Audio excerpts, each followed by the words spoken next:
Au temps de ma petite enfance, tout ce qui appartenait à la société conservatrice était mondain, et dans un salon bien posé, on n'eût pas pu recevoir un républicain. Les personnes qui vivaient dans un tel milieu s'imaginaient que l'impossibilité de jamais inviter un opportuniste, à plus forte raison un affreux radical, était une chose qui durerait toujours, comme les lampes à huile et les omnibus à chevaux. Mais pareil au kaléidoscope qui tourne de temps en temps, la société place successivement de façon différente des éléments qu'on avait crus immuables et compose une autre figure. Je n'avais pas encore fait ma première communion que des dames bien pensantes avaient la stupéfaction de rencontrer en visite une juive élégante. Ces dispositions nouvelles du kaléidoscope sont produites par ce qu'un philosophe appellerait un changement de critères.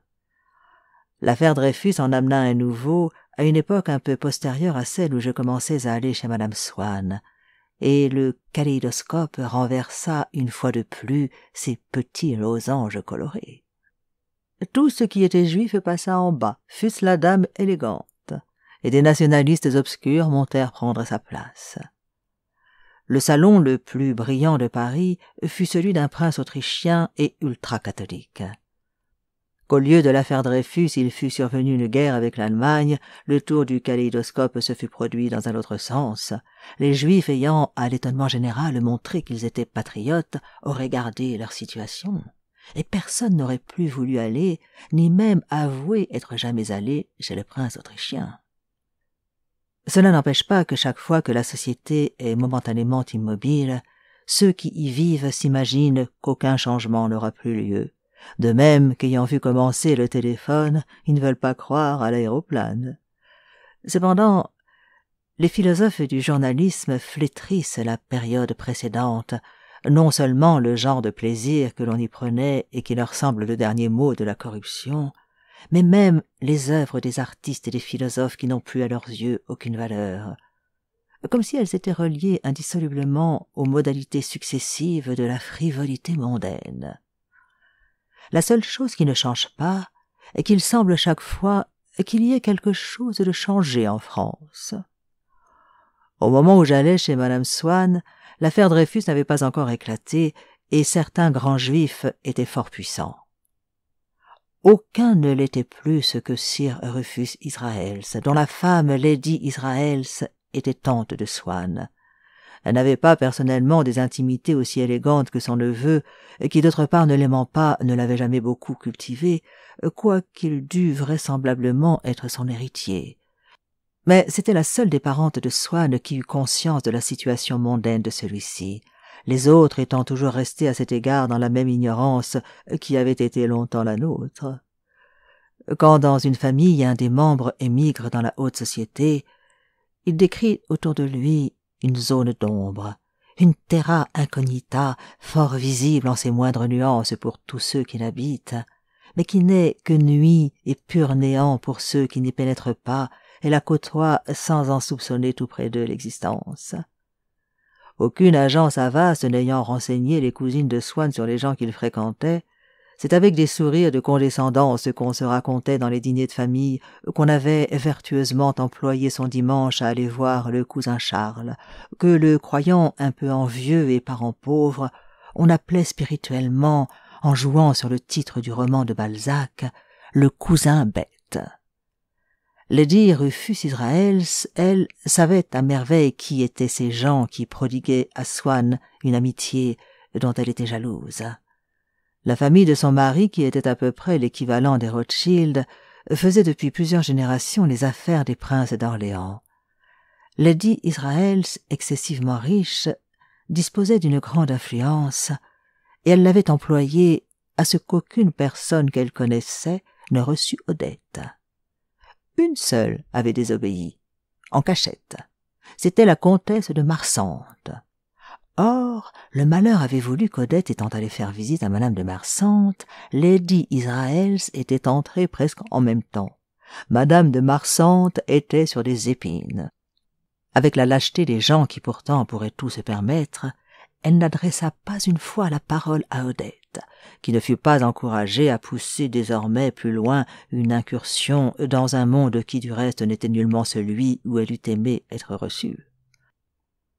Dans ce complet désintéressement du faubourg Saint-Germain, Odette continuait à être la cocotte illettrée, bien différente des bourgeois ferrés sur les moindres points de généalogie, et qui trompent dans la lecture des anciens mémoires la soif des relations aristocratiques que la vie réelle ne leur fournit pas.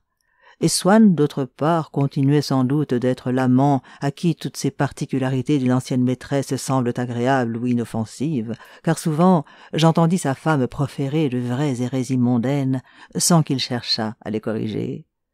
C'était peut-être aussi là une forme de cette simplicité qui nous avait si longtemps trompés à Combray, et qui faisait maintenant que, continuant à connaître au moins pour son compte des gens très brillants, il ne tenait pas à ce que dans la conversation on eût l'air dans le salon de sa femme de leur trouver quelque importance. Ils en avaient d'ailleurs moins que jamais pour Swann, le centre de gravité de sa vie s'étant déplacé. En tout cas, l'ignorance d'Odette en matière mondaine était telle que si le nom de la princesse de Guermantes venait dans la conversation après celui de la duchesse sa cousine, « Tiens, ceux-là sont princes, ils ont donc monté en grade, disait Odette. » Si quelqu'un disait « le prince » en parlant du duc de Chartres, elle rectifiait. Le duc, il est duc de Chartres et non prince. Pour le duc d'Orléans, fils du comte de Paris. C'est drôle, le fils est plus que le père. Tout en ajoutant, comme elle était anglomane, on s'y embrouille dans ses royalties. Et à une personne qui lui demandait de quelle province étaient les Guermantes, elle répondit « de l'Aisne ». Swann était du reste aveugle en ce qui concernait Odette, non seulement devant ces lacunes de son éducation, mais aussi devant la médiocrité de son intelligence. Bien plus, chaque fois qu'Odette racontait une histoire bête, Swann écoutait sa femme avec une complaisance, une gaieté, presque une admiration où il devait entrer des restes de volupté, tandis que dans la même conversation, ce que lui-même pouvait dire de fin, même de profond, était écouté par Odette habituellement sans intérêt, assez vite, avec impatience, et quelquefois contredit avec sévérité. Et on conclura que cet asservissement de l'élite à la vulgarité est de règle dans bien des ménages, si l'on pense inversement à tant de femmes supérieures qui se laissent charmer par un butor, censeurs impitoyables de leurs plus délicates paroles, tandis qu'elles s'extasient avec l'indulgence infinie de la tendresse devant ses facéties les plus plates. Pour revenir aux raisons qui empêchèrent à cette époque Odette de pénétrer dans le faubourg Saint-Germain, il faut dire que le plus récent tour du kaléidoscope mondain avait été provoqué par une série de scandales. Des femmes chez qui on allait en toute confiance avaient été reconnues être des filles publiques, des espionnes anglaises. On allait pendant quelque temps demander aux gens, on le croyait du moins, d'être avant tout bien posés, bien assis. Odette représentait exactement tous ceux avec quoi on venait de rompre, et d'ailleurs immédiatement de renouer, car les hommes ne changeant pas du jour au lendemain cherchent dans un nouveau régime la continuation de l'ancien, mais en le cherchant sous une forme différente qui permit d'être dupe et de croire que ce n'était plus la société d'avant la crise. Or, aux dames brûlées de cette société, Odette ressemblait trop. Les gens du monde sont fort myopes. Au moment où ils cessent toute relation avec des dames israélites qu'ils connaissaient, pendant qu'ils se demandent comment remplacer ce vide, ils aperçoivent pousser là, comme à la faveur d'une nuit d'orage, une dame nouvelle, israélite aussi, mais grâce à sa nouveauté, elle n'est pas associée dans leur esprit comme les précédentes avec ce qu'ils croient devoir détester. Elle ne demande pas qu'on respecte son Dieu, on l'adopte.